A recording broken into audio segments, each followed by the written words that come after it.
one of the biggest things that I just want to correct that I hear as a complaint all the time about BINI is like the difference between what BINI was given from its inception to what SB19 was given from its inception. Right.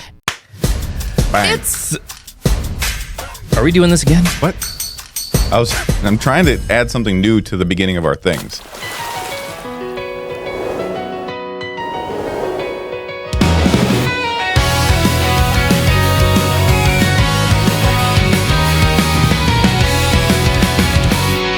The GidKidDad Show.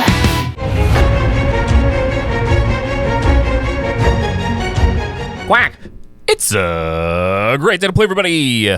Welcome on into the channel. Yeah. Uh-huh. Yeah. Yeah. Do you see this? You see this? Dude.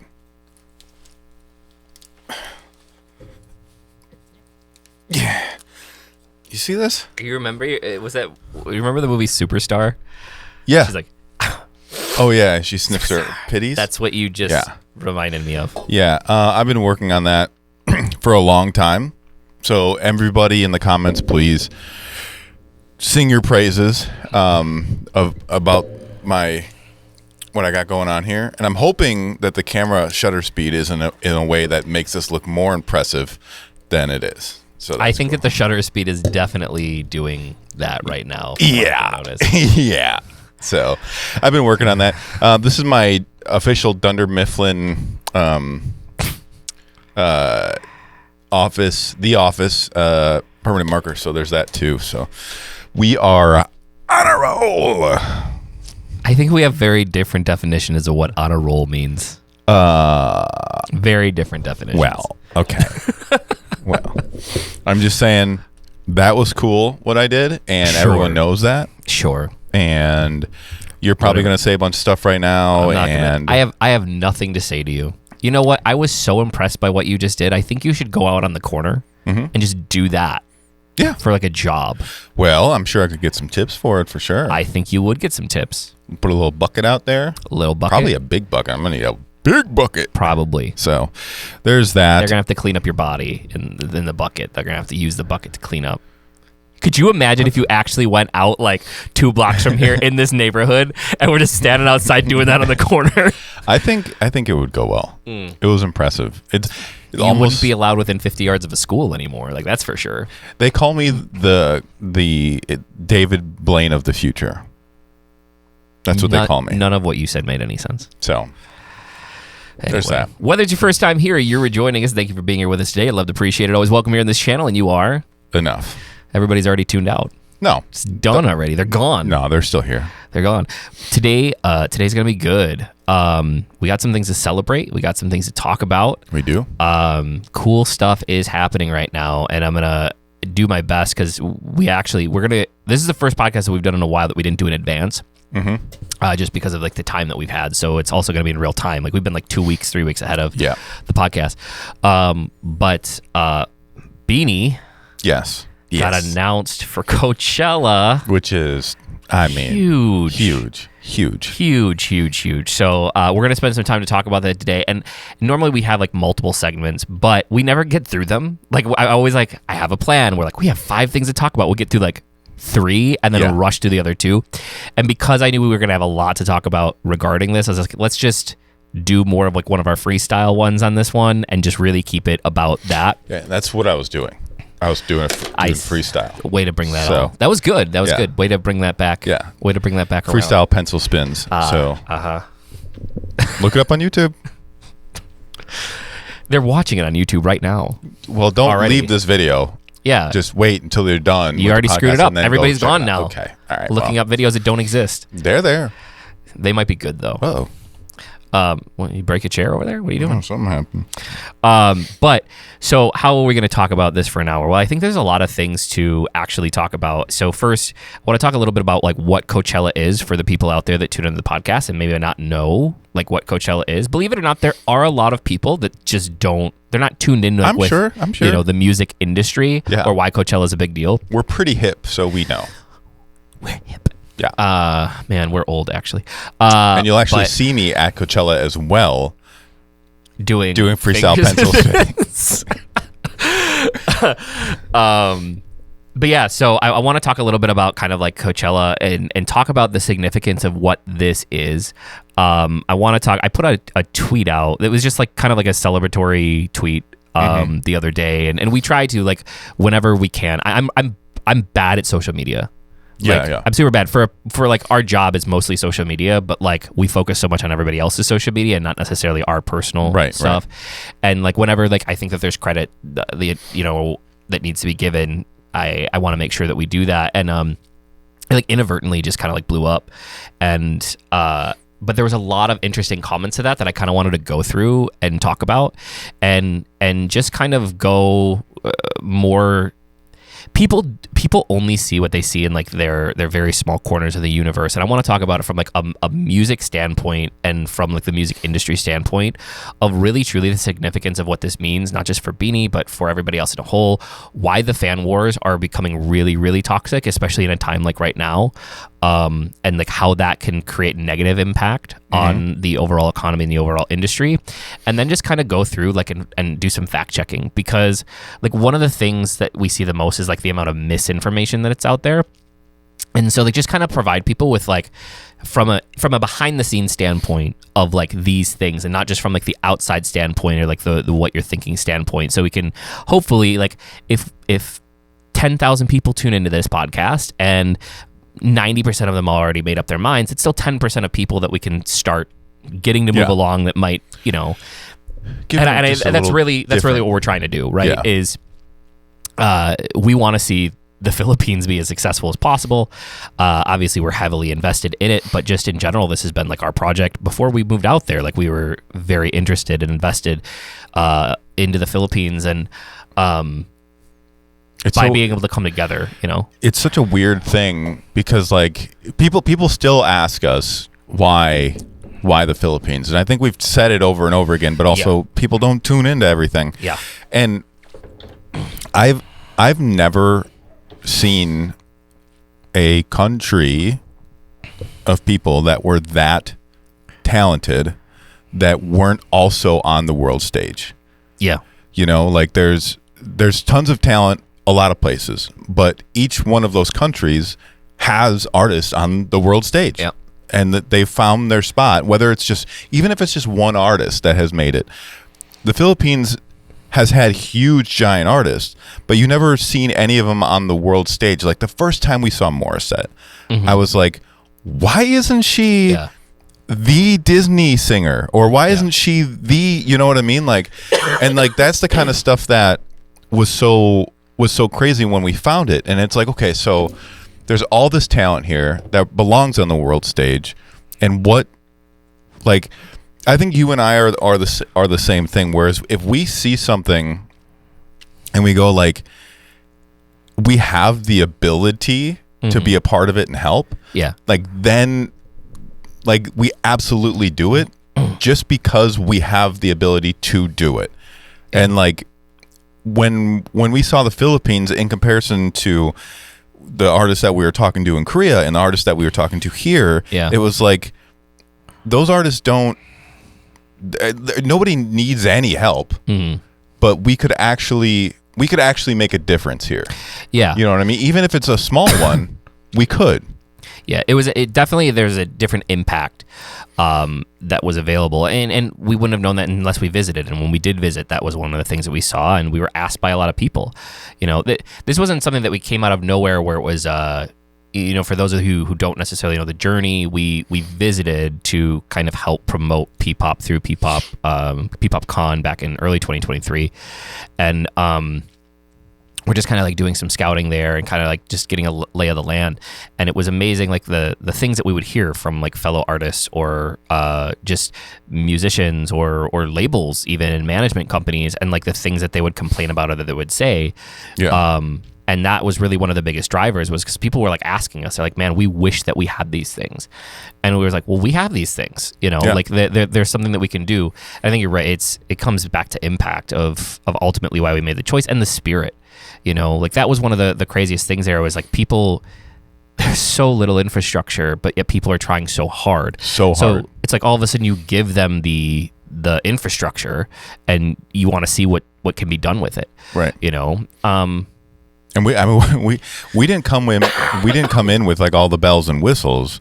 We just came in with knowledge and ability. Yeah. So like we knew some things, and we were also able to follow up on all that stuff. So like, but I've never ran into anywhere where there's that much talent. Yeah. In general. And it was like, dude, why? Like, let's just lend a small hand. You know what I mean? Yeah. And I remember we've gone on record saying this so many times. But like, I never hear anybody saying it. And over again, we would go into these investor meetings and we would talk with people. And like, I was trying to pitch, like when we would go and do these pitches, not just for investors, but like we would meet with like some LGUs or local governmental units, or, you know, some of like the building kind of associations and stuff behind it. And it was interesting because, you know, we're trying to talk about like that the one biggest, I think, export product that the Philippines could have could actually be music. Right. And because of the amount of the talent that's there. But like the Department of Tourism, you know, the LGUs, things like that, it's become almost this like, it's this novelty of like, you kind of go there, but it's not represented in a way where it could actually bring dollars and bring funding back in and given that infrastructure. And so that's like where the knowledge base just kind of like comes into play.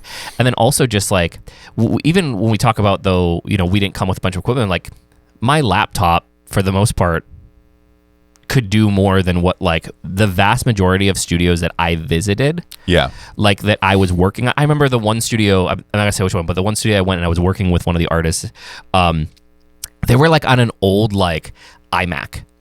Like, like not the new ones, like just the one piece iMac from probably like 2010, 2011, you know, it had like 8 gig of RAM in it. It's running on like some 10-year-old, you know, thing. And it's just like, even if I wanted to produce a song in that thing, like it'd be almost impossible. Right. You have 16 tracks, right? So it's like, there is something to be said though about, you know, you need the knowledge first to know what the equipment does. Of course, you know, you can also do a lot more. I remember we have a new intern that just started with us. Yeah. And we're talking a lot about the importance of like understanding equipment, and that like you can literally make anything good now. Like most people, if I showed you a song, or if I played you a song, let's say FINIX did, one of our girls groups did, and we went and we got, let's say like a Sony 8000 mic, right? Mm-hmm. $15,000 mic, and we did it on there. And then I played them a song on one of these that we recorded with like a podcast mic for $100, and just treated it. I guarantee you that 99.9% of people at home would not know the difference by the time that we got done with it. Right. And that's because technology has come a long way, and as long as you know what you're doing. But you could also give somebody that same $15,000 mic and put them in a space, and which happens a lot in the Philippines, where like it's not treated properly. Yeah. They don't know what they're doing with gain staging. They don't know what they're doing from behind the scenes, and you can have all the equipment you want. Doesn't matter. You know, and it's funny because the vast stuff, we had this beautiful studio in the past that we sold to venture to the Philippines, right? That kind of bankrolled it. And we kind of work out of like a home studio setup now. Like the two of us work out of a home studio setup, but the stuff we're producing today is still light years better because of the experience we've also picked up still over the last 5 years since we started than what it was before. Like I never have it. Like I used to hate producing just like sitting on my laptop, and now I'll sit at home and I'm just like, I don't even care. I just use the laptop speakers because like I at least know where I'm going, and then I go and I'll mix it later somewhere else. But yeah, like it's, you know, there's a lot of stuff that I think that we thought we could bring to the table, and we did. But all of that, I guess, to kind of say, I want to really talk about like why this is so exciting. Because this is like a huge opportunity and a huge first. A lot of big things happen this year, actually. I mean, so like you were saying, Coachella is a music. What's the word? It's a music festival. Festival. Thank you. It's a music festival that is like broadcast worldwide. Yeah. a bajillion people go to it. It's like the people who don't know Coachella also won't know Woodstock 99, but like it's just a huge thing. It's a huge deal. And for every American artist, it's been a huge thing to be at Coachella. Like when Post Malone did it, when like it's like, oh, they made it. You know what I mean? So for a Filipino group from, I don't even know how far away is the Philippines? 20,000 miles, something like that. It's like 150,000 miles? 170 million miles away. 9 billion miles away. At least 1,700 light years away. Right. So for them to be able to be a part of it, like, it's huge. Yeah. And to give a little bit more context to that, so it's done in California. And so, you know, people obviously come here for that. It's like in the middle of the desert, like literally in the middle of the desert. They put these huge stages. But one of the cool things about it is it's not like one genre of music. So they do everything from rock to pop to hip hop. I mean, like they do everything, and there's stages to showcase that. But there are some things that obviously come out of Coachella and why it's so important. One of them being like just the massive media exposure that artists get, like even low level artists or like people that are like on the worst stages out there, because they have stages everywhere. Right. You get a massive amount of media exposure. And so obviously this really, really is helpful for in a day where music is so related to like TikTok streams and reels and stuff like that.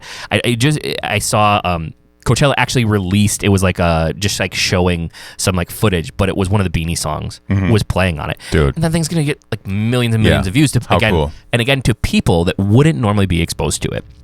So we talk about the media exposure, you know, it's one of the interesting things about media that I found out when I went to the Philippines was how segregated different regions are when it comes to algorithms. Yeah. So like you get off the plane and all of a sudden the shit that's being fed to you on Twitter and on TikTok and Facebook, is like wildly different based on your location. Right. And so what happens then is like, yes, it's great. You're in the Philippines. You've gained recognition in the Philippines.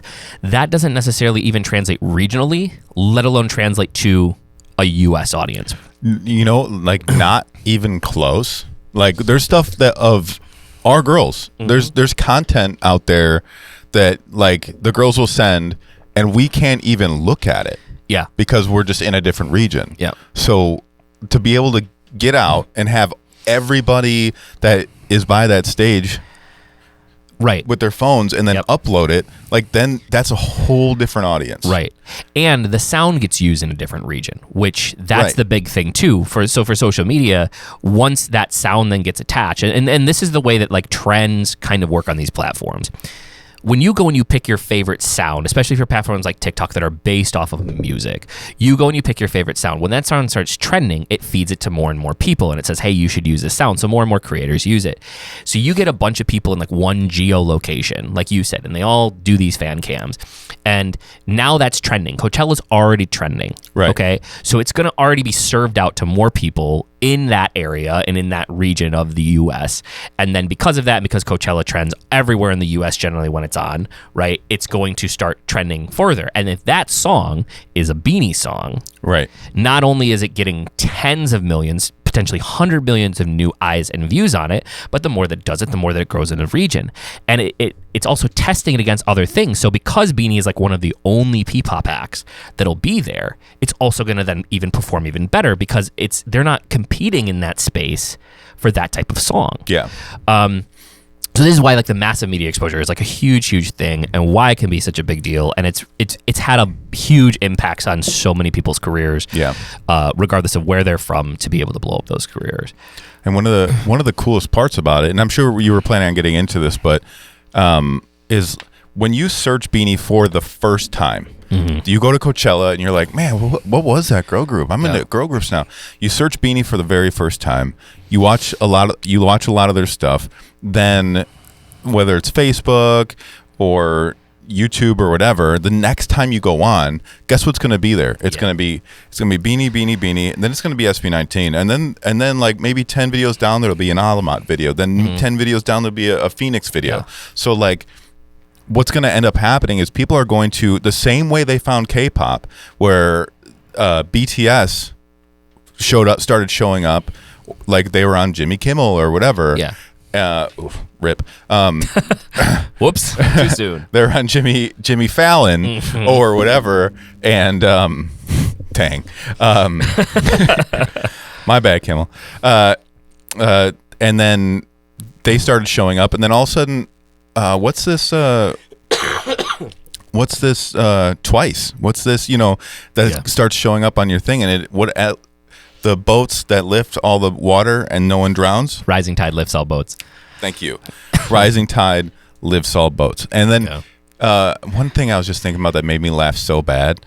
The only stage that is not going to be like completely covered in sweat is going to be the BINI stage, because they grew up in the Philippines. Oh, it's true. Yeah, and this is the middle of the desert. Yeah, they get the heat. Like everyone, they get the heat. They're gonna be like, "Oh, man, careful up there. It's really hot." They're like, and "Can they'll be I like, have a sweatshirt, please? Yeah. Can I get a hoodie? Can I get a hoodie? It's freezing. It's a little cold out here at night. What is it? It's only 110. I'm so cold." But yeah, and it's. We'll get more into the cultural impact that I think that this is going to have as well. I want to come back to what you're talking about of like how this feeds down to all the other ones and why we should be celebrating it. But back into Coachella. So you have the media exposure, you have a cultural signaling. Like this is kind of like the Wish Bus is basically kind of like for the Philippines of like a proving ground and like, hey, you're on it, you made it, you get some views. Like it is an international credibility, just like badge. It's a badge of honor to wear. Right. Okay. And so it does really, really help with that credibility standpoint. To your point again, when you go and search for something, well, now all of a sudden the first video that's going to pop up is probably a Coachella video, and people are like, oh, wow, this group is big, right? And people like to be part of trends and things that are actually going on. Obviously, the other thing that it's going to do is it's going to boost streaming numbers massively. Yes. There's always huge spikes in streaming numbers. And again, more important from a regional standpoint, because Spotify algorithms work very, very similar depending on the region and how they serve music. So it's a whole new way for them to be able to do that. Now they just got back from a world tour, but the world tours, you're selling tickets to your fans, correct, people that already know you. Right. So yeah, they're going to go and they're going to share the music. It's not the same thing as being exposed to potentially millions of people though that have never heard you, right, that are new, and that's why Coachella stage is it literally is just so big, and they have the lineup list is over like 100 people now or some shit like that every year. It's crazy. And those places, those music festivals, it basically is like you have like a tent, you know, and then you're like, you wake up and you're like, hey, you want to trade some this for that or whatever, and then you're like, sure, and then you take whatever you take and do whatever you do, the kids doing the things, and then and then you go and you walk around, you're like, are you talking about the drugs right now? Yeah, they are do. You talking about the drugs? I mean, all right, yeah, they do it. And they do. Don't do drugs, kids. Don't do drugs. But then you walk around and you're like, hey, what's at this stage? And you're like, oh, that was okay. Whoa. And then you go to this stage and you're like, oh, this is really fun. Oh, I know this song. You know, and then but that's basically what it is. Yeah. And then you find new artists all the time. I mean, obviously, like a big stage, like Lil Yachty's playing, everyone's gonna go there, whatever. But like, people find new stuff here, and it's not just 1,000 people. Yeah, it's not just 10,000 people. It's like what was the attendance at the last Coachella? 50, 100? I mean, we have the technology. What was 2025 Coachella attendance? 2024. Oops, sorry. Estimated 125,000 people per day. Okay, so if you're on a main stage, you'll probably get 75,000 people. Approximately 40,000 campers for the ones that were trading stuff. Yeah, trading stuff. Yeah. So if you're on a main stage and you're a big artist, you'll probably get like 75,000 people like in front of your thing. Yeah. If you're a side stage, you'll probably get like 20,000 depending on who else is playing at the same time. But that's just the live stage. That's not the exposure, the videos, the fan cams. Yeah, I was getting to that. Yeah. Like 20. So that's 20,000 people. Let's say 80% of them have their phone out. Yeah. And they are on Instagram live posting all their reels. Yeah. And tagging these artists, you know what I mean? So like, because that's all people do now. No one ever actually watches anything it's live. Them watching their phone, watching an artist, and then immediately, putting it up and tagging and saying like, look how cool I am. I'm at Coachella watching this BINI band. Just an aside on that, the amount of videos that I have seen recently, especially like at concerts now, where like it used to be that if you were the super fan, you bought like the standing tickets in the front row because you wanted to sit there and cheer, and now it is just like every single time I see a concert, no matter how good it is, it's like the whole front section is just like standing there still, which like has to suck for the artist a little bit, because like you want to feed off the fans, but like they're just like, dude, it's awful. Like I don't even like to go to concerts anymore because I look like a serial killer in comparison to everybody else, because everyone else is like, just in general, you kind of give me that vibe, with their phone. Yeah, and then I'm sitting there like watching the show, like legitimately watching, because I've been on stage, like that was my thing for a long time. So I like to watch and like see how they're doing it. What's a backing track? What's not a backing track? Yeah, and I'm just standing there and like I feel like. Weird. Super weird. Yeah. You know, you're the odd guy out for not recording. What is he doing back there? Why is he watching through his eyes? Is he security? Is FBI here? Put out the joint. I don't know who that guy is. You're okay in California, though. True. You don't got to put it out there. True. But at the place that's close to us that nobody knows, because no one knows where we live. They all know where we live. Yeah, well, the rave. At the rave, especially now that I'm getting older, dude. It's so weird going to a concert. Yeah, like just being like, hi, I'm obviously 30 something. I'm old. Yeah, but man, it's so incredible, incredible opportunity, and kind of what it means. And again, part of wanting to come on and talk about it a little bit was to really be able to put, I think, the record straight on some of it and talk about the significance. So first off, they are the first PPOP act to be invited to Coachella. There's a lot of firsts that happened this year, right? They both BINI and SB19 both did world tours this year that did well from a marketing standpoint in terms of like ticket sales and stuff like that. They've been recognized by a bunch of international brands. There have been awards and stuff that have gone out. So like there's a lot of big firsts happening this year that just have never happened before. Yeah. For PPOP and for really the Philippines in general. And I know there's kind of argument to be made about like OPM versus PPOP, because PPOP falls into the OPM branch and what it means for OPM. And we've had a couple talks, I think, on some of the videos before, but like I don't think that people realize traditional OPM music is never going to be the future of international export music from the Philippines, import money from other parts of the world. Right. Okay. Right. It's not. And you don't get to dictate that. And it's not because it's not good. Right. It's not what is in the meta. It's not what the international community is listening to, and you have to, unfortunately, you have to curtail to the markets that are. Like, you don't, ironically, artists create trends, but it's really the fans that are dictating that trend, right? Like, you create the music, but then the fans create what's popular. Now, but that's not to say that, like, because the reason that we discovered the Philippines, the reason that we like really were all in was because of OPM music, right? Like because of how talented these OPM artists and studio musicians and really were. Because the music is so good, it's just not currently what's in the meta right now. Right. I mean, we see everything from rap to pop music, right? Everything is very synthetic now. Everything, but it's a spectacle. When you go to these shows, you had a great story. I don't know if you ever told it on the podcast, but you had a great story that you told me one time just about like you were at Warped Tour, I think, and there was like a band that you guys would do stuff with, and he wasn't like playing live, right, and he was like flipping his guitar around, and I remember back in the day you were kind of like a purist, and you're like, man, like, yeah, we all were, and but he was telling you, he's like, no, this is a show. If they want to listen to my music, they go there. Like, they want a show. Right. And that's what people want. So, like, the whole thing, and I think that is one of the things we have to talk about a little bit with the Philippines of, like, kind of getting our heads around it, is that in the Philippines, it's like a badge of honor and a badge of pride that like these artists are singing live on stage. And that is awesome. But the reality is when you're dancing like that, when it comes to a band, when it comes to like the mall singers or solo artists and these great singers that just have to stand there, that's one thing. Right. When you start dancing around for 2 hours, Yeah.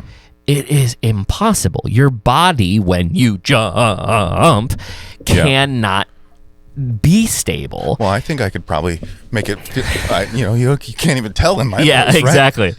But like, Ouch. We have to remember though that when we're marketing, you're always being compared. That's the way that it works. There's millions of artists. That means there's millions of options. So you're being compared, and you have to put on shows. And so there's a mixture between live and show. Yeah. You know. And that's where this discoverability happens, though, is that when you're finally exposing somebody to something new, the first thing that happens in their heads subconsciously is they compare it to what they already know.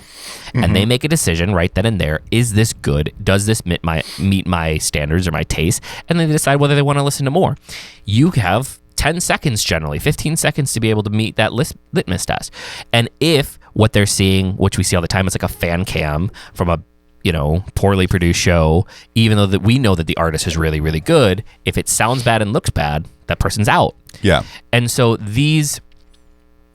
all of these things are to say, though, that P-pop specifically is likely going to be the future if the Philippines would like to bring in the same way that K-pop has brought in billions and billions of dollars to Korea for trillions. 12.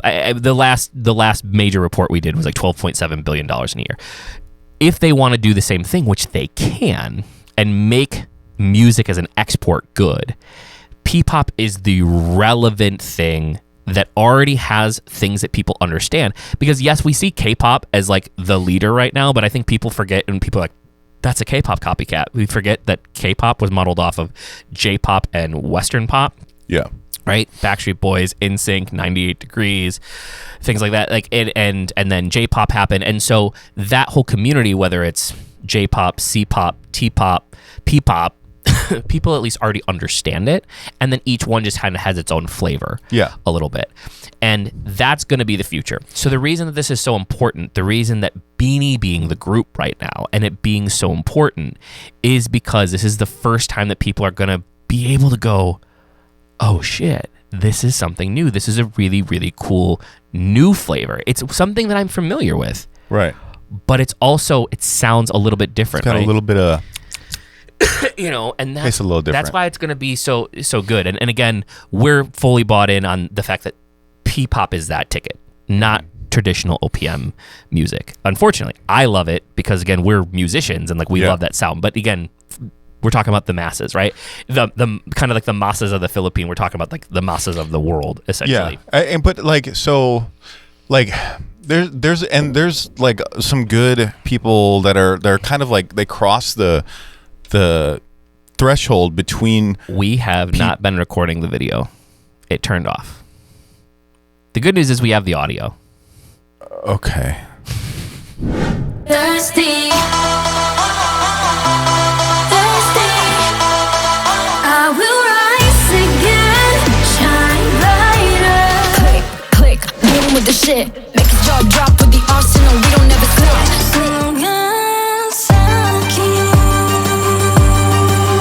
There are people that kind of cross that bridge. Like I feel like Dianella is like OPM and P-pop kind of pushed together. Yeah. Because of his swagger and like the contents of his like lyric content and stuff like that. Like it's somewhere in the middle, and I think that has a place in the world stage as well. I do too. Yes.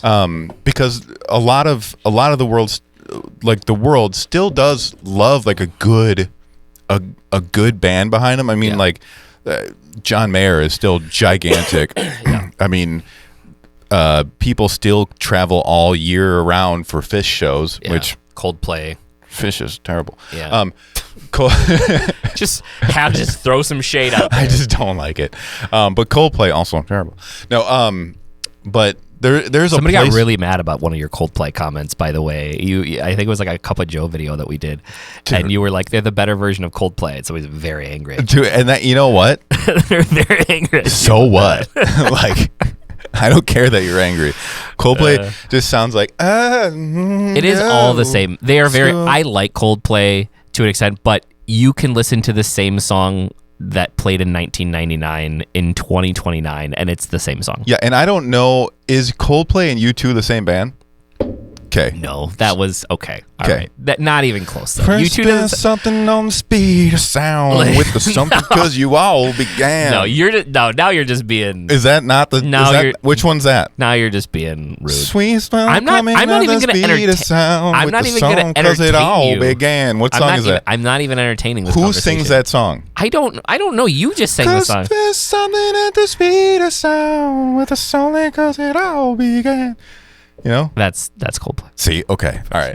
Sounded like you two. What were we talking about? Oh, but I do think, like bands like that. Yeah. I just, But Yeah.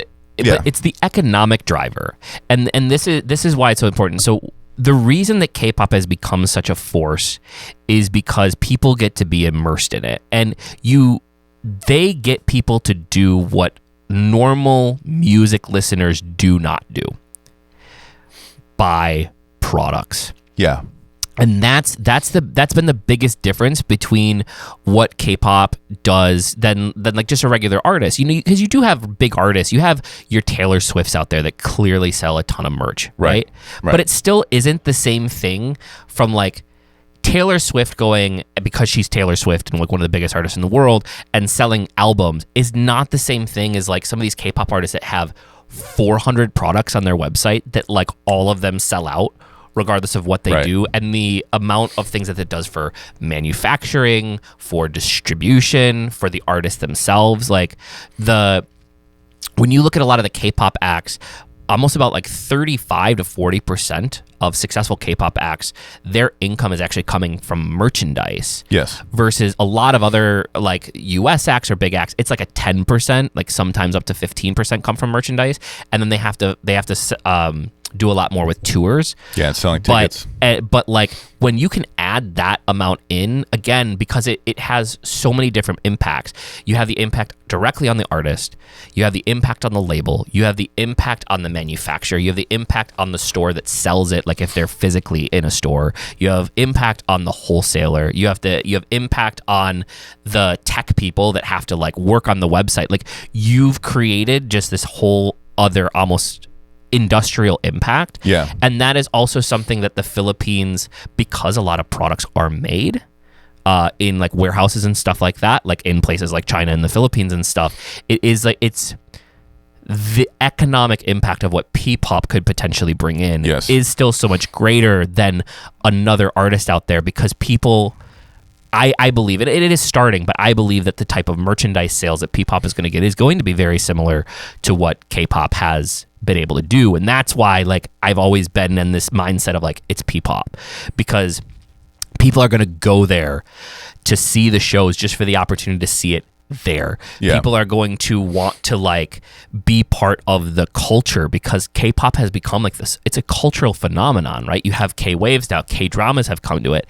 And it wouldn't be surprised, mark this down, I would not be surprised if 10 years from now, because I don't think it's going to take as long for the Philippines, honestly, as it did for Korea. No, they're blowing up. It would not surprise me if 10 years from now you turn on Netflix, and instead of just seeing like K-wave, Right. it's like some kind of like Pinoy wave or something like that, and we're gonna see Pinoy dramas, and we're gonna see like a very just different style that people are going to be part of. Yeah. You know, I feel like, and it's not, I can't tell if it is what I think it is or if it isn't. So, you know, when like let's say something's happening to you health wise, and you're like, oh man, I feel like X is happening.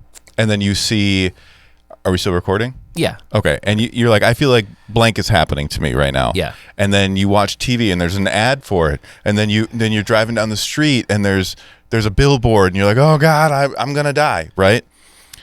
I can't tell if it's that with us in the Philippines, but I feel like I'm seeing the Philippines mentioned. I'm seeing Tagalog spoken in places that weren't happening like 5 years ago, 10 years ago. Like I feel like the Philippines is just being seen by the rest of the world in a way that it hasn't been before, and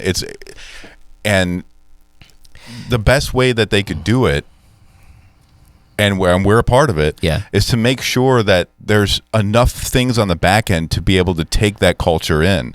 You know what I mean? Like having, like for BINI to have like an amazing merch line that actually has all the back end to be able to build it out and like all that kind of stuff. Well, and when you talk about kind of like seeing some of those things happen and seeing them show up, one of the things that the Philippines does have going for it is K-pop had a very, very difficult cost of entry early on, and it didn't take off until everything started getting subtitled in kind of like real time, because people want to be immersed in like that parasocial relationship aspect of it, that fan relationship. But if you can't understand it, it's very hard. It's very, very difficult to do. It's hard to be that super fan. It's hard to watch 3 or 4 hours of content.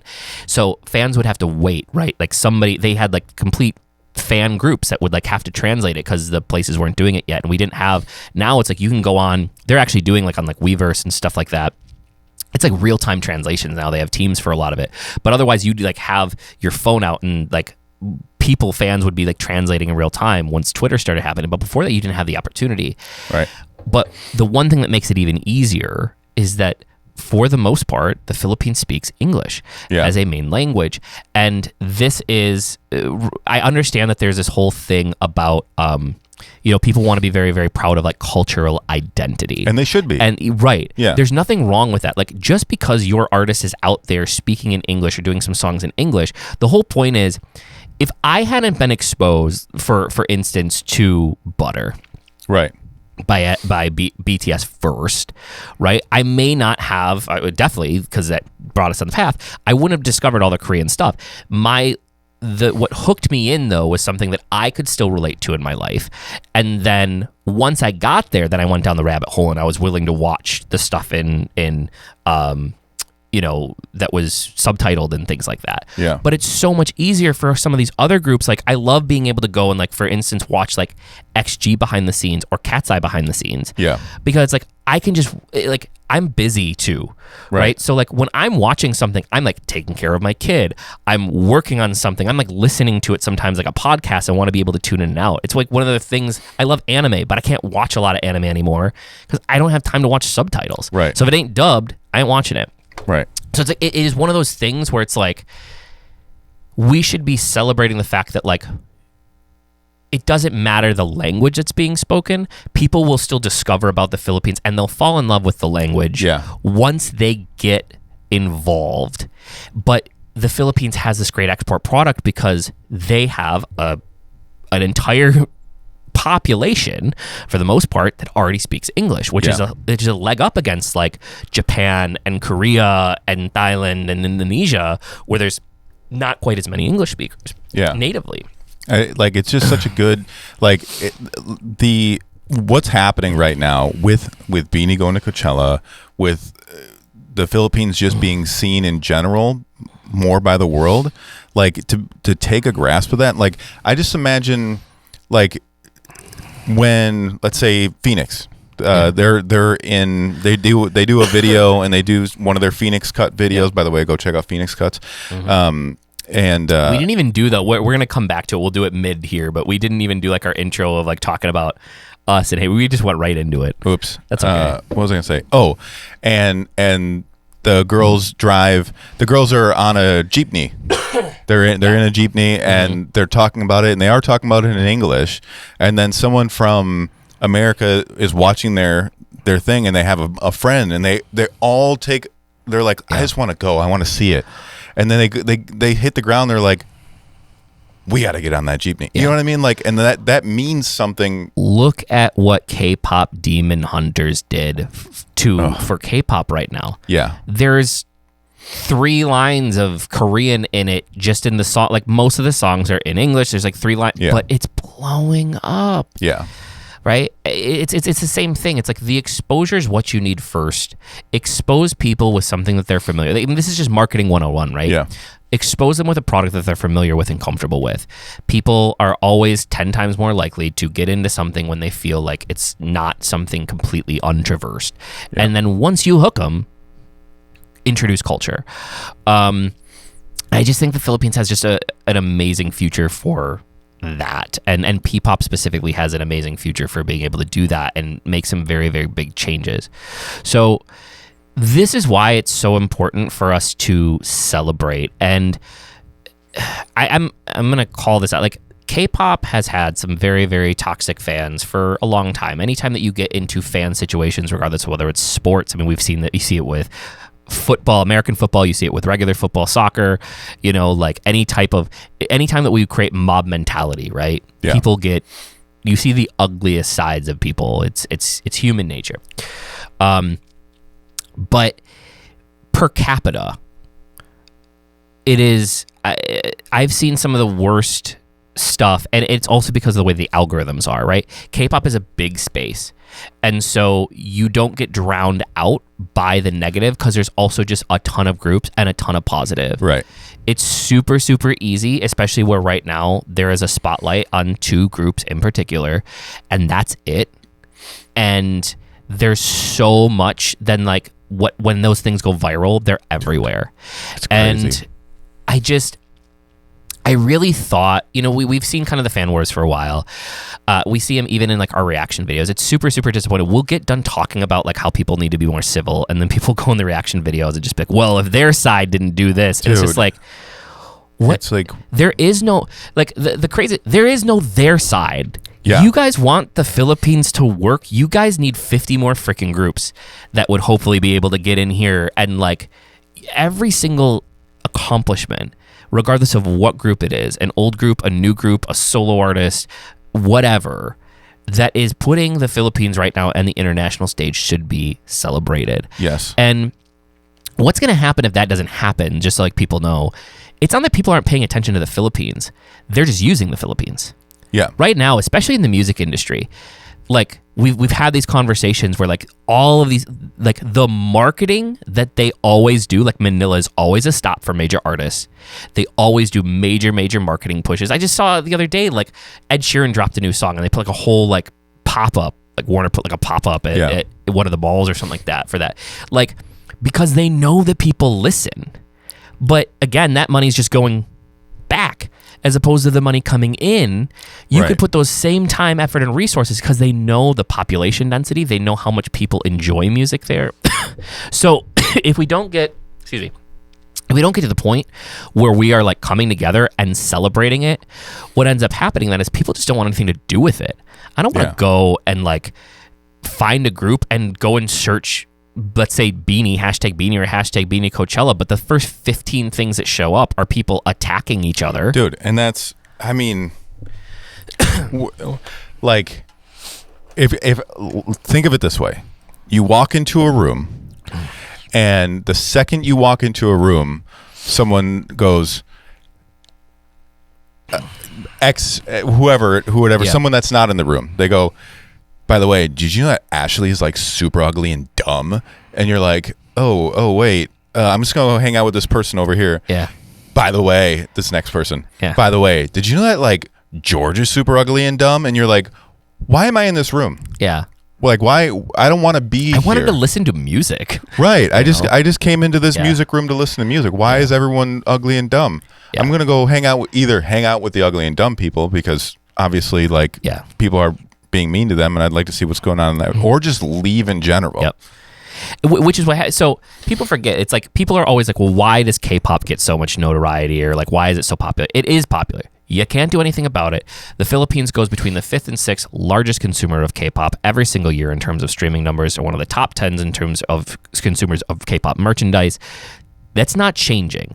But what you can do is you can get those listeners to listen to P-pop. But again, people want to be in a space where they feel like their hard-earned time and money and dedication means something, and that it's people do this as an escape. Right? This is like their solace. People dedicate literally years of their lives sometimes in these groups, and you don't want to do it in a space that feels bad every day. Yeah. And I'm not saying like the only reason I'm saying this is, so one of the things that we do bring, because people are like, well, you're foreigners, you have an outside perspective, it's different here. And it's just like, that's exactly why it's important. Right. Because we get to see it. We get to see what the algorithms look like from the outside, from people that understand, though, the inside of the music industry, actually have a finger on the pulse of what's happening there, but then how that translates into how people are reacting to it outside. And I can tell you that like it's very, very difficult. And it has been, even for us, getting people into, like when Lauren and I first started watching BTS, it was like super easy to get her in. Like, yes, again, there's some toxicity stuff that happens between some of the fandoms with ARMY, but for the most part, it is very, very positive, especially when you're new coming in. But like, you come in and the first thing that isn't said is like, oh, don't talk to this group. And it's like, but like, I see so many of these, again, algorithmic posts that get pushed where it's like, hey, check out SB19. And so I remember Lauren was like going and like doing some searching for them when we started getting into SB19, because she's, in her head, she's comparing a little bit, and she's like, oh, I want to learn about them. Again, cost of entry, very, very difficult. There's not a lot of content, like outside content, because they were really the ones at the time. Yeah. Most of the stuff was, if it wasn't in English, then it wasn't translated. Nothing was translated. The songs a lot of times didn't even have subtitles on them. And this was 4 years ago. This was only like 4 years ago. Yeah. And then in addition to that, like the community, though, didn't feel welcoming. And even sometimes like the communities themselves, like the Philippines community versus the UAE community versus, like the US community, it's like there's almost like kind of this nationalist of, well, I was a fan first kind of thing. Yeah. And I'm not just talking about just with SB19. This is in a lot of fandoms, but it's almost part of the P-pop culture, which is, again, I think it just kind of turns a lot of people. And the one thing that I see a lot now that reactors are finding, because we've been doing these videos for like the people that like, you're just doing this, we were doing SB19 when nobody was doing SB19, right. And so now that all these people are coming in, you're seeing it happen even more, and you see reactors get frustrated because it's like there's all of like these fans wars, and then they don't know how to navigate it either. And then guess what's going to happen next? They're going to stop reacting. They're going to stop reacting to it because they don't have to deal with that shit. Like even when we were doing BTS and we get some people that would say stuff, it was minuscule, so small, comparatively. But it's like I guarantee you on this podcast, when we release this, there's going to be at least 50 comments. At least 50 comments. 10% of the comments are going to be negative. I guarantee it. I mean, and then they're going to attack other people. Unless they make it this far and then they just don't do it because they don't want to get called out. They're still pre-called out. They're going to do it. But it's just one of those things where it's like the civility has to be there, especially when the artists are supporting what. Yeah. You know what I mean? Like it's crazy. Like Pablo, I think it was Pablo and Josh, or Stella and Josh. Two of the members actually went out and like congratulated them, obviously, openly on Twitter. But in addition to that, like they've talked about it before, of like they just want to see the success happen, and that doesn't diminish somebody else's success. Does not diminish another group's success just because somebody's the first to do something. It doesn't matter. Yeah. So let's talk a little bit about then just the congratulatory part of that, and but I wanted to go through and like do some fact checking on it, in terms of like some of the things that have been said and how kind of this translates. The thing that scares me the most about stuff that happens like this, Coachella finally takes the chance to bring an act in from the Philippines, right? Mm-hmm. Now, if I'm trying to push my group, for instance, if I'm trying to say, hey, but we also want SB19 to be there, when these large festivals like Coachella make decisions, they make it on a handful of things, right? It's not just streaming numbers. It's on trends. It's on, what's in the meta at the time. It's a lot based on like their fandom and, like even things like brands and monetization and stuff like that. Yeah. And who might have a more global appeal at the time. Maybe they had a spot in the lineup for a girl group and they didn't have a spot. Like there's so many things. And then also having good people around you that can get these gigs done. But when they pick these things, of course, there are people. There's a whole crew of people that like are picking what artists are on the list, and they're going and they're doing their research. And if I'm gonna go, okay, well now I want to bring SB19 on next year, and I go, but I see everything that the fandom says is like negative. It's like, okay, well, who's going to get attacked? Right. Like, people are making decisions. Again, they're not exposed to what you're exposed to there. The people that are making these international decisions, they might make a decision within 5 minutes. Right. They just do a quick Google search. And again, I guarantee on Twitter right now, it is an ugly place if you search for BINI or SB19. Yeah. It's not a pretty place. Yeah. And so that's why it's extremely important that we kind of find some kind of civility, give credit where credit is due. Yeah. You know, SB19 paved the way. And SB19 will even say that groups before them paved the way. Yeah. Pop acts before them paved the way, right?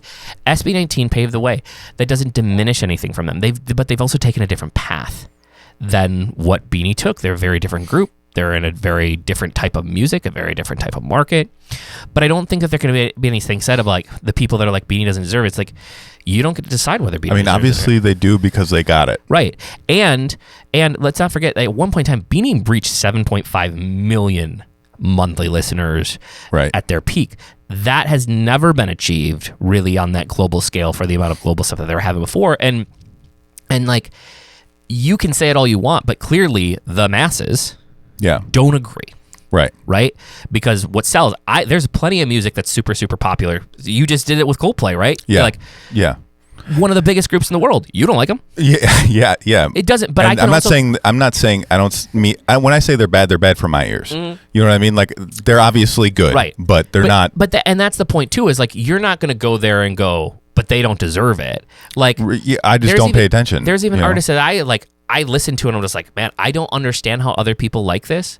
But you also have to be like, but they do. Yeah. And it works. So, and that's like, okay. The thing is like, what a lot of the fans in both fandoms, not just one, are what they're doing is they're being like overzealous sidekicks. Yeah. Where like the big guy is like, you know what? Go ahead and take it. We're good. And then they're behind him going, but don't forget who the boss is. Yeah. You know what I mean? It's like, shut up. Yeah. We're trying to make a thing here. I'm trying to do a thing. I'm trying to make a friend. Yeah, but don't forget. You know, it's like, no one forgot. Yeah. Everyone still knows. It's okay. Yeah. Like, here's what's happening. Like, P-pop is doing this right now. And BINI got, by the grace of whatever, got Coachella. And what that's going to do is it's going to keep going up. Lifts everybody. Like, what it reminds me of is like one of those Donald Duck cartoons or whatever that duck was that liked money a lot. What was that? Scrooge McDuck. Yeah, where he was like sitting on a pile of money. Yeah. But then like the pile of money grows underneath him. Mm-hmm. Like, that's what that is going to do to the P-pop sphere, where everybody's just like, whoa. Yeah. Okay. And like, there's going to be bands out there that aren't ready to gain another 10,000 followers or whatever, you know, like, but that's okay because it has to start somewhere. Right. And so I guess let's take that to transition into talking a little bit about like the whys behind it. Before we do that though, Thirsty. I will rise again, shine brighter. Click, moving with the shit. Make his jaw drop with the arsenal. We don't never slip.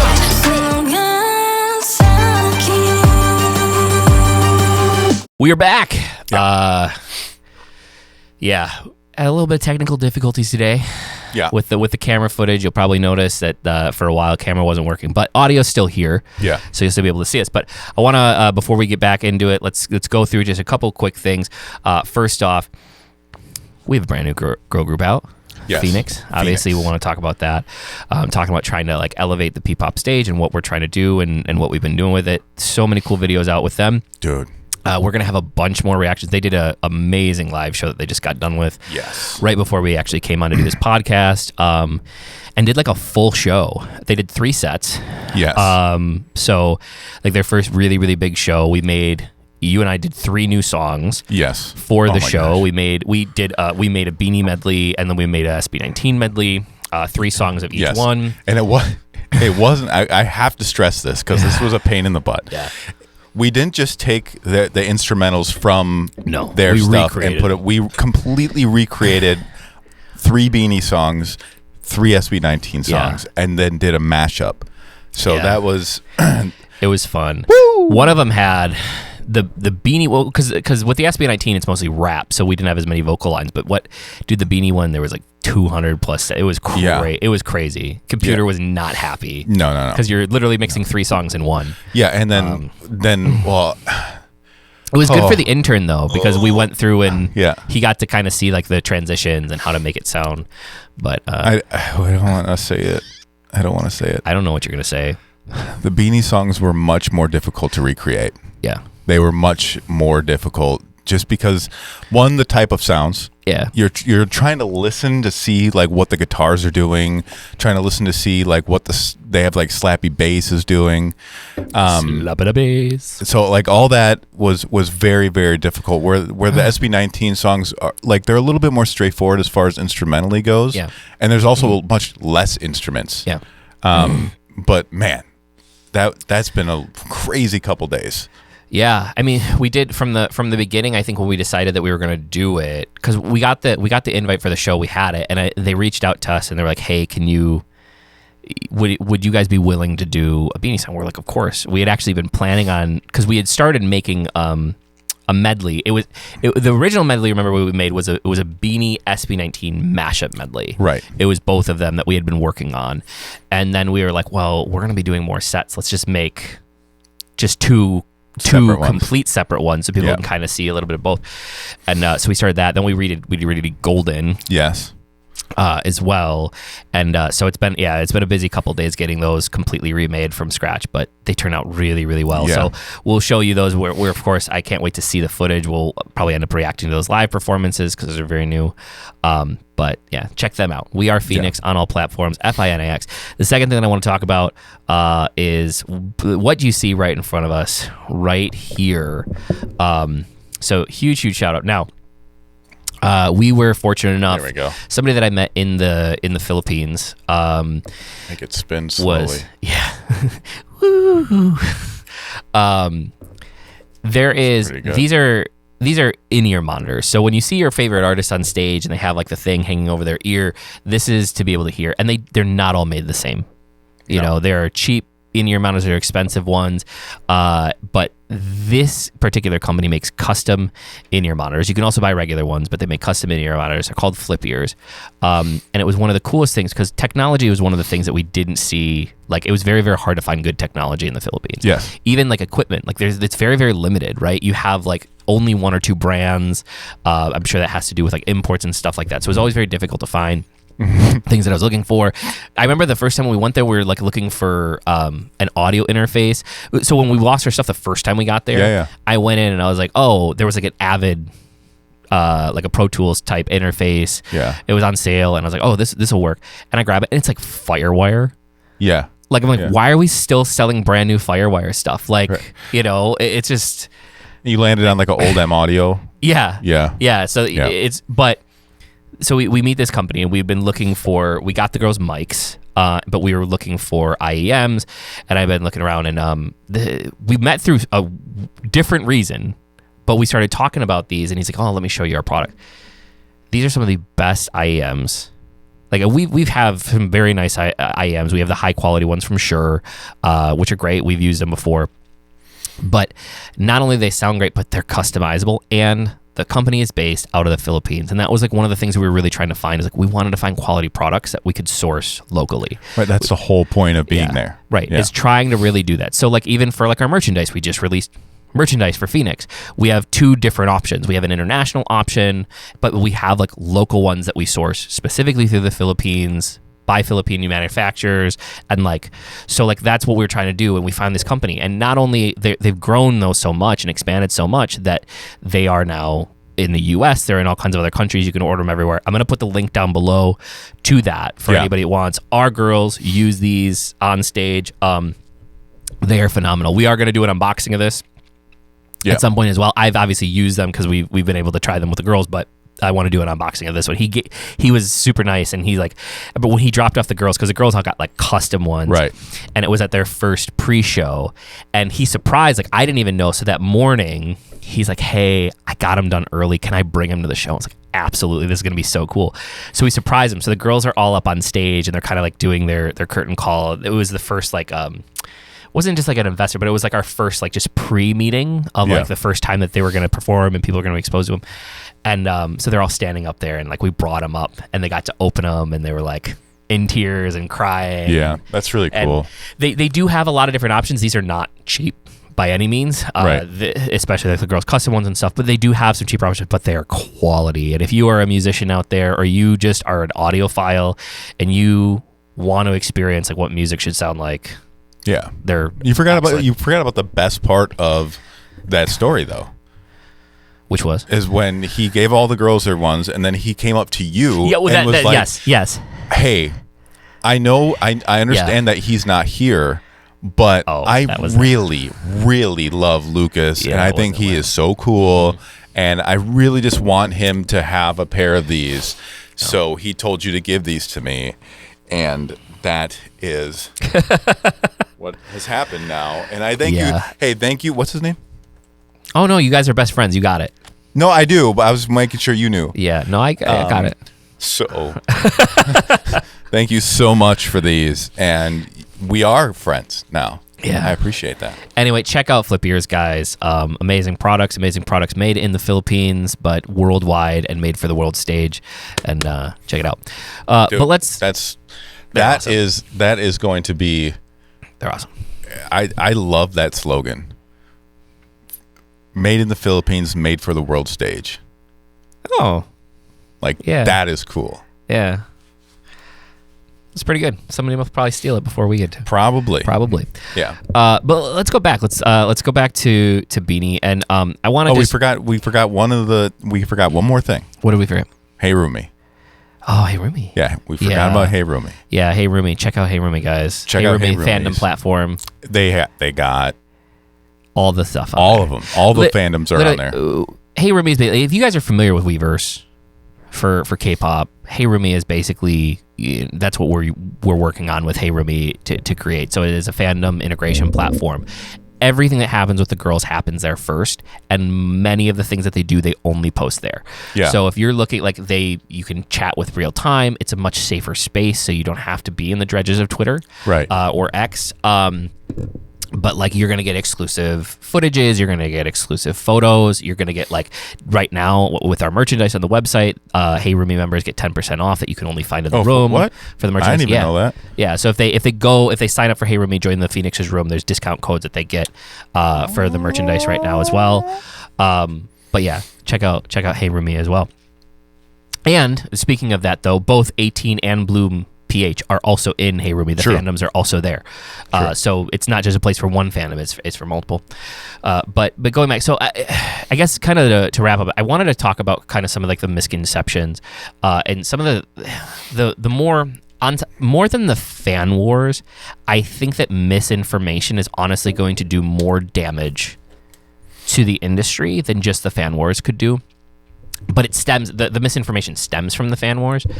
And so one of the biggest things that I just want to correct that I hear as a complaint all the time about BINI is like the difference between what BINI was given from its inception to what SB19 was given from its inception. Right. And when I say that, it's like for those of you who know, like BINI obviously came from a larger company in the Philippines with being under ABS, had a lot of infrastructure and investment that got invested into them. And it's like people, I see this thing all the time of like, well, if SB19 had that kind of money, or if SB19 had this, and it's like, while SB19 didn't necessarily have the same thing, let's not forget that SB19 was with Show BT. Yeah. Did get some training. Now, I know that they were forced to train a lot of things themselves, but comparatively what we see a lot of artists in the Philippines get, it still is more, had music support and some logistical support and things like that. So by no means did they get the same thing, but we still can't discount that there was a lot that they learned during that time. But the way that I equate it to when people attack things like that, it's like, imagine, like we grew up, you and I weren't rich growing up, right? We came from the poor side of things. And like, it's like being upset at like your best friend because he had money. Yeah. And just being like bitter about it all the time. Right. It didn't mean that my friend, like, I have a specific friend in high school that I can remember. His parents were both doctors.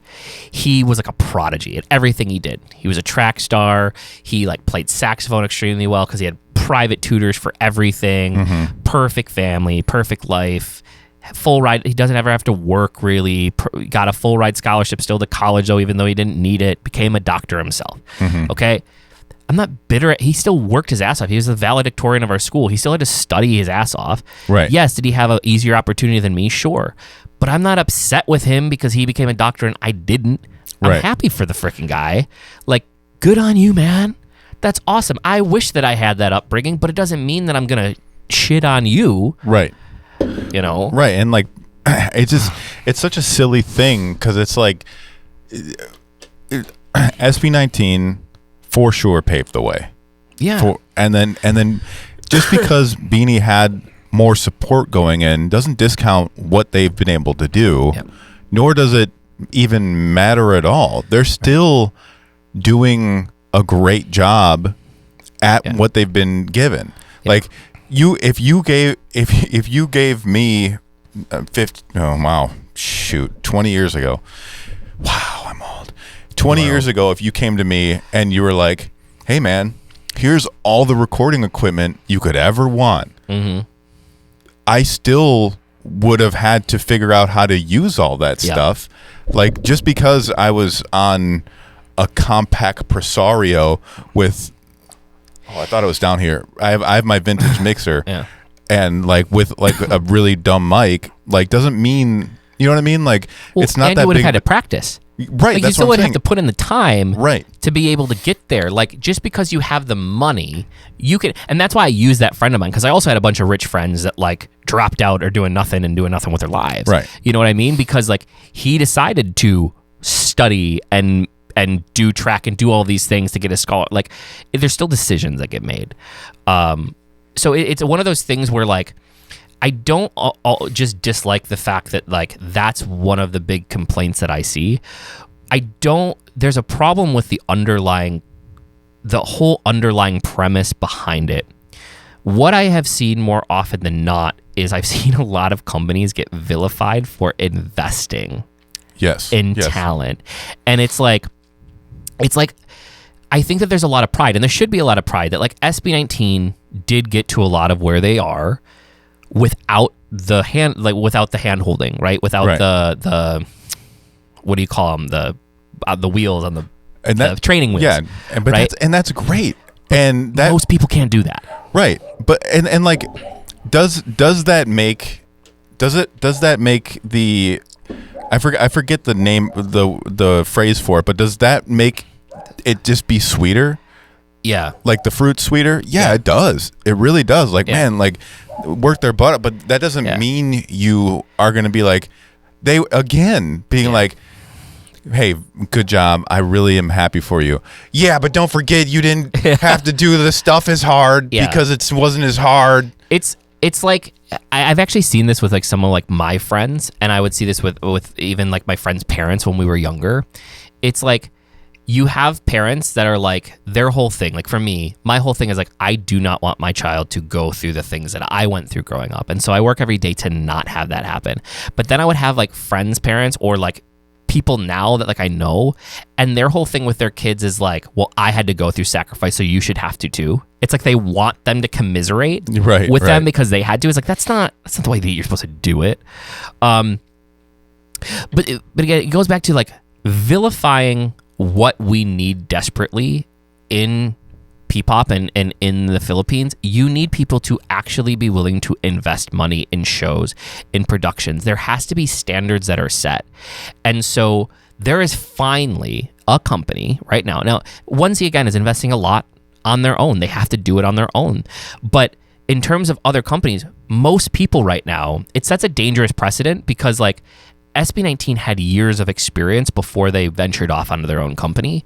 And again, they're 5 very, very extremely brilliant guys that were able to make it happen. But that doesn't mean that every single artist out there under the sun can. Right. You can't. Right. And so I think what happens then is like when you start making the people that are investing, if you start making all of them the bad guy, they're just going to stop investing. Yeah. And it happened before. Yeah. This isn't like the first wave of P-pop. Yeah. Like they kind of started years ago, and then everyone just kind of was like, whoa, whoa, we're getting out of it. And like we've talked to a couple people that were in at that point, and then just kind of were like, yo, this is crazy. Yeah. We're getting out of here. And then what happens is you get a lot of the bottom feeders that do just put on bad shows and that milk artists and things like that because they're looking for the quick buck because they don't have to, because again, they know that people are going to vilify anyway. Right. And so like the thing that I don't like is I don't like the connotation that's been kind of put out there of like, especially with Coachella. Well, BINI hired or ABS hired like this really, really great booker, this international booker that was able to book him. Good. Yeah, good. That's what they're supposed to do. How do you think K-pop is so successful and gets gigs? You're supposed to spend money and hire the right people. Right. Shout out to that booker. And hey, if you're not busy, hit us up. They're actually based. They're based out of the U.S. Yeah, hit our emails in the thing or whatever. Yeah. But it's like that's the crazy thing, and just in general, like I see this, and I just want to counter that. From as we've started following BINI's career, it's like these girls work incredibly hard, and honestly, one of the things that I don't think people take into consideration that happened to them that didn't happen the same way to SB19. SB19 had years to really build and get ready for the global stage. Their growth was gradual, and they did blow up at least once with the Go Up where they got a lot of credit, but not like BINI literally overnight, almost overnight. It was like over the period of a month, right? When Pentropico and Salamine blow up, they literally went from like an artist that has like 100,000 monthly listeners and is kind of doing just shows around the Philippines to being like all eyes on them. Right. Now, like all this pressure is on them. They're this international icon. They're getting invited to all this stuff. That is a lot to be able to take in and deal with in a very, very short period of time. Yeah. And I don't think that there's a lot of conversation that's being happened. Like, it doesn't matter how much money was being invested. Nothing can prepare you for that. And again, this is also the first time that their company ABS had gone through that as well. Nothing like that's happened before. There's been some trips. There's been a couple stumbles, you know. Sure. Because you know, whether it be not ready for the amount of merch that's being sold or infrastructure issues, stuff like that. So like that is remarkably difficult. Yeah. Like I couldn't imagine. Like I'd be like, Josh, I quit. If we honestly, I feel more confident today. If let's say that when we had first gotten to the Philippines, any one of our artists or groups had blown up, we would have failed. Yeah. Honestly. Yeah. And then there were a lot of things that we had to learn. I feel very confident today about where we are because we've set up such a good infrastructure and such a good network. Even though we don't have a ton of money right now, we're prepared for when the money comes in. Yeah. We have a good base. But, we do. But we also brought a lot of different experience to the table with that. I think, and like this is just kind of like if that were to happen, which would be awesome, really great. If one of FINIX's songs were to blow up to a point of like a Pantropico or something like that, you would call me, let me know, and I go, and I think you know me well enough to I wouldn't even be happy. I'd be like, oh no, okay, I just be like, you know what, dude, stop talking, just text me what you need and when it needs to be done. I don't even want to know, like, because like you'd be able to handle all that whole stuff. Yeah. But I'd need like a week or two to be like, figure it out. How much work is needed to be done, at what quality, and how fast. Like, what are we gonna do? You know, like, and that's probably what they went through. Yeah, and that's why I say, like, for all the hiccups, for all the things that they may or may not have, like, there's SB19 paved the way for kind of like artistry, and I think just for people to pay attention to P-pop in general. First in the Philippines, because people didn't even think shit about P-pop in the Philippines, so they really paved the way for that, and they started pushing into the international scene a little bit. BINI's really, I think, the first ones though that are pushing the boundaries. And again, there's a difference to their music. There's a difference to the style. There's a difference. The girls are much younger than, like, very, very different markets, very, very different sounds. And so we should celebrate that as well, of like, this is now the international exposure. This is what can bring more people in. It's also going to bring more attention to SB19 as well, as people are like, who else can I discover there? Oh, cool. There's a boy group there, right? Like the way that this should go is that a BINI, a brand new BINI person that's a fan from the US or from wherever, comes into a chat room, whether it's a Discord or whatever, and they say, "Hey, I'm a brand new Bloom, and I just want to say hi to everybody." And then everybody should say something along the lines of, "Hey, welcome on in. Also, dude, there's a ton of P-pop over here that you might be into. It's not just BINI. There's SB19. There's FINIX. There's nice. there's Alamat. There's G22. Yeah, like check out all these other groups from the Philippines. Like it shouldn't really. I mean, be proud of your group 100%, but it shouldn't be this thing where it's like when every single time another group that gets any type of notoriety at all fails, it is less money that another company wants to attempt to invest. Correct. And again, as somebody that just went around for the last 2 years and was working on the investment stage and the startup stage of our company, I can tell you that the outside investors, people that are the ones that are putting in the money, even in the Philippines, majority in the Philippines, are not convinced, even with BINI and SB19 success, that it will stay. And you guys have to understand that, like, let's say tomorrow, God, I hope not, but let's say that like the next biggest girl group out there right now would probably be Kaya, in terms of monthly listeners, in terms of how long they've kind of been out for and their reach. And but let's say tomorrow Kaya goes under. That's bad. Yeah. That's really, really bad for P-pop. And it's like, because there's so few groups, and it's like every single time something like this happens, it scares investors, because investors go in and they look and they say, okay, what's happening? And then they go and they see the fan wars, and they go and they see people attacking the companies. They need to invest in the company. They need to invest in the artist. Right. It's not a safe bet if they're like, well, but my company could fold because they can get canceled tomorrow just because of some random fan war. Right. You know, or become the bad guy because the fans don't like what they're doing. And like, at some point, there's some companies that I think are making very bad decisions. Has ABS done everything completely perfect? No. But I will say that the girls seem happy. They re-signed their contracts.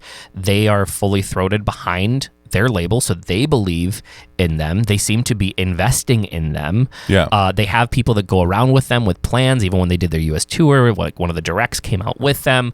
Like, those are positive things. You're never going to get 100% of what you want.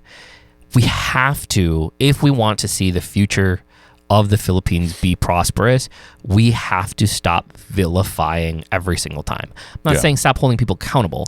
Definitely. But I'm saying stop attacking just for the sake of attacking. Yeah. People love to attack. I know. That's like the most favoriteest thing in the world is to attack for absolutely no reason. I know. So when it comes to it, so that's like one of the things that I wanted to clear up with that. The second one is like kind of the erasure of the numbers and kind of like the things that have happened. Like the Philippine arena stuff, people got really upset because like, well, they didn't actually sell it Philippines. Like, we're going off of what reports are saying by multiple news sources that it was a sold out show. How sold out, whatever it was, it's like, it's okay. Like, sure. And then SB19 went and sold out 2 more, right? It's okay. There have been literally, like, on our videos, comments where people were like, actually, it wasn't sold out. I saw an empty seat on room, you know, and like, it's dude, what? Yeah. And like, and those are the things, it's just like, these are the types of things, though, that just don't help. And I just want to clear it up, because this isn't me saying like SB19's bad, BINI's bad, SB19's good. Like, this is one of those things of like, guys, you finally have 2, a boy group and a girl group, which again, very, very different audiences, that are making waves. Yes. that Big people waves. are starting to pay attention, especially with Coachella coming up. International fans are going to start paying attention, and you want that. You need that. In fact, in order for your artists to make money, they've got to export their music. Again, for those of you who forgot, 1 million streams on Spotify. 1 million pays $200 to $400 in the Philippines, and that's before anybody gets a cut. Yeah. That's it. It is not enough to pay the artist. It is not enough to pay the staff. It is not enough to pay anybody. Streaming alone can't do it anymore. But if that same music is coming out of the US, it's $4,000 to $6,000. Right. For that same million streams. You need the international streams in order to be able to make it as an artist. You have to. Yeah. That's where the money's coming from. And if you're a fan, you want that for your artist. Yeah. But it's not even completely altruistic, because when you think about it, it helps the crap out of your artist. Your artist gets to go on tour and live the life and make the music for you. Yeah. So they get to make better music because they have enough money to. Yep. They get to get you a T-shirt with 5 colors on it instead of 1. Yeah. They get to get you booklets and boxes and, you know what I mean? Like, all the things that you want for your artist to have, they can get it for you. You know what I mean? Like, once they continue to grow and grow and grow, and like, if BINI grows, SB19 grows. If SB19 grows, BINI grows, and then everyone behind them grows as well. Yeah. You know? And at some point, I think that there has to be like an armistice of like... An armistice. Everyone Did I knows what say that it means. right? Now you have me question myself of what I said, right? Nobody knows what that word is. It's like a treaty, essentially, like putting the arms aside. Oh, like, okay. You know. All right. See, you have to remember, like, I don't even know some of the stuff you say, and then you say it so fast. You're like, actually, but the arm sense, and you're like, dude, what arm? I probably said it wrong too. Arm. That guy with the glasses that was on SNL for a while. Arm somewhere. You know, like what? But basically, like, at some point in time, it has to be like, but they shot first. Yeah. Right? Like the whole thing of like, oh, but if their side, it's their side. It's both sides.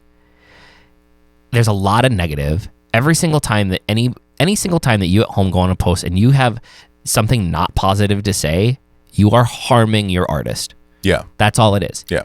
If you want to bring stuff, go, I don't care. Go and comment. If you're an 18, go comment on a Bloom thing. But just say something positive and not something negative. Like, every single time you're fueling the fire and you're stoking it, and you make your artist look bad, you lose your artist money, you lose your artist fans. Yeah. And ultimately, at the end of the day, this whole industry will only work and will only still be successful if we have more than one person's being successful. Guys, let's not forget, SB19 ain't getting any younger. Yeah. Either. Like, what's the future? What happens? Could you imagine if SB19 just retired and BINI isn't there right now? Right. PPOP would just be dead again. Right. They'd have to start all over from scratch, guys. Like, it is really time for everybody to be like, hey, it is in the better interest of everybody that we finally just go, kumbaya. Dude, I think the hashtag should be shut up and vibe. Like, shut up and vibe. Like, anytime there's a fan that's just being stupid, just put hashtag shut up and vibe. Yeah. Because, like, it's like, what are we doing here? Yeah. Like, and it doesn't matter. The numbers don't matter. How many tickets they actually sold in the U.S. don't matter. Like, comparing all this stuff. Why there is no comparison. Right. They're completely different groups. They're not in the same genre. Like, P-pop isn't a genre. It's a freaking industry.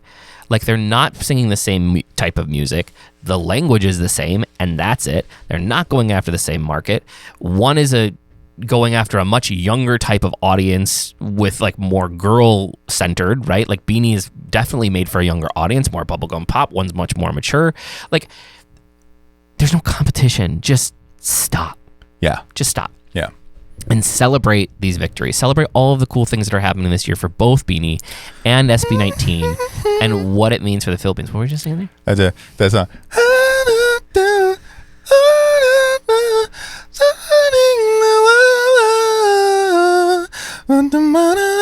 Oh.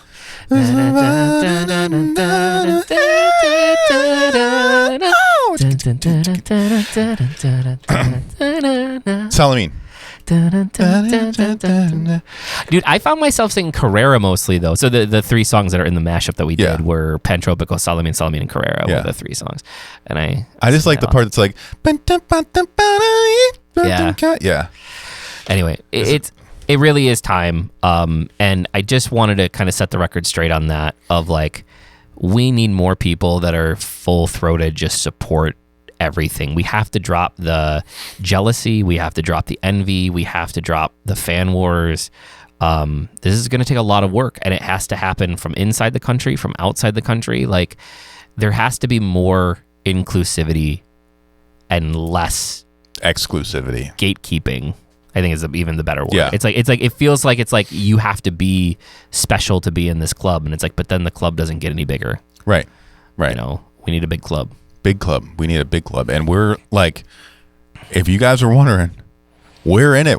We're in it. Like we are, not only are we just like watching it and commenting on it and doing a podcast with commentary, but like we are in it on a daily basis. Yeah. We scrounged to raise money, and you know what I mean? Like, we put together this group, and like all of our partners are from the Philippines, you know, like all of our staff. Yep. Like, we're in it to win it with all of PPOP. And like, that's why we say these things. It's not like just commenting on something we don't know about or care about. Like, this is everything. Yeah. And again, it's a rising tide. It lifts all boats. It's good for everybody. Yeah. That they're a success. So, once again, just huge congratulations to BINI and Coachella. Super excited for that. Yeah. I've never been to Coachella before. I think it would kind of be cool to go, but I also feel like I would just be overwhelmed. I don't like being around that many people. Yeah. Like, in that type of setting. I'm the kind of guy, like, put me in a stadium with a seat. At least I'm good then. Like, I can be around a bunch of people, but this is my spot. Yeah. But when we went to Busan to see BTS, and I was like in the standing room, pushed in front, I hated it. Yeah, I hated it. It was still one of the coolest concerts, but I did not. My personal space was very invaded. Yeah, I'm not a huge fan of that either. Yeah, I'd like to just make what people go to see. You know. Yeah. Speaking of, go see FINIX whenever they're playing. So that'd be sweet. But so huge congratulations to them. Thank you to both groups for everything that you are doing, for everything that you continue to do, for being an inspiration that people can look up to and to try to attain. And and for us, we've been so inspired by both of these groups, and just the people and the spirit of the Philippines has just been incredible. You know, I sent out, you saw, but the girls were doing their show, and I got a little emotional, just kind of like, you know, seeing all the growth and where we're at, and just like even our staff, like the people that have been with us for some of them for over 3.5 years. I think some of our staff has been with us from the Philippines. It's one thing for the two of us who chose to do this, who put ourselves in this position to continue and see it out until either it goes amazing or to the end, until the wheels fall off. But it's a whole nother thing for just somebody who was like, hey, I know how to do this, I need a job, and like stay in it through, buy into it, and believe in it, and become part of this like crazy thing that we're doing, like, and really start believing. So it's really awesome. It makes it so much easier because of the people that we have surrounded us with. Obviously, there have been bumps along the way, but the people that are here now, that have been with us the entire time, the staff makes it incredibly easy. And honestly, the girls. Yeah. Huge shout out to the 7. Like, it's hard. It's difficult when you're working with artists. It's difficult when, you know, there's creative differences and different things. But like these 7 girls are just, it's so amazing watching their growth every day, but just how involved they are, the decisions that they make, you know, like the way that they reinvest in themselves and truly believe in the process and believe in themselves. And it's so, I feel inspired every day by them. Yeah. Like they push me all the time. And we had this thing the other day, like I didn't go to bed because like we were trying to finish up the song. So like I just stayed up. We were doing the merch and stuff like that. I was just like literally just up all night until like 8 p.m. the next day.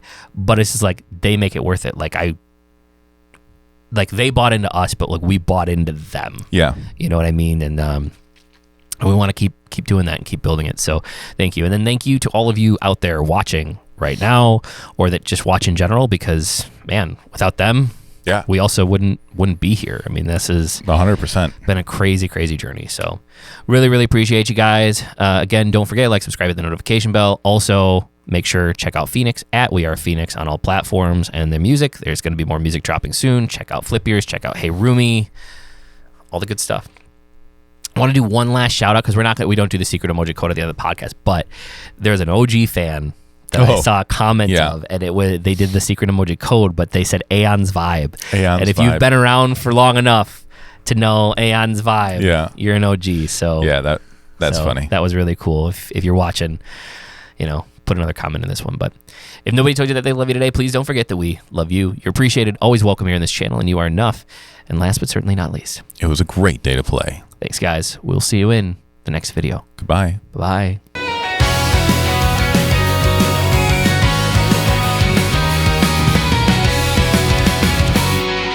The GidKidDad Show.